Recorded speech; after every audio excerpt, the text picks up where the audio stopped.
Okay guys, quick video here, DIY.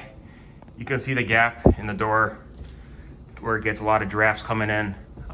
This was the old one I pulled off from the previous homeowner, of course, because it was all messed up and it was missing in some spots and it just wasn't too effective. So this side here didn't even have one going up on this side. So I'll put one up there.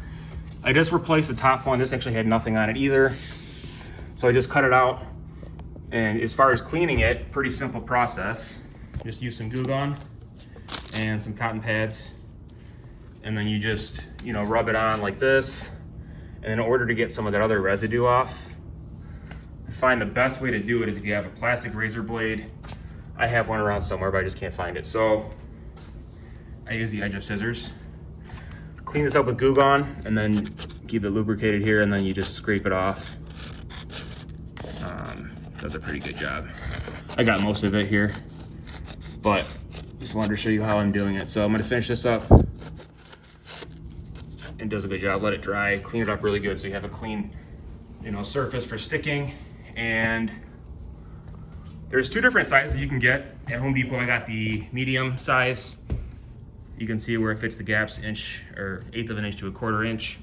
This stuff is actually about a 1/2 inch wide, but this is a 17-foot roll. Got for about $4 at Home Depot. I got 2 of them because I have another door I'm going to work on. But just wanted to show you what I did. So measured it out with my tape measure. You can use an X-Acto knife here, the 9mm small version, to scrape this. But the only problem is if you do that, it's going to start to dig into the wood, and you don't want to mess that up. So plastic razor blade or the edge of the scissors work pretty well. But what I did is I measured it out, and I just cut it here with the X-Acto knife at the edge. So I'll put this strip in, and then we'll be good to go.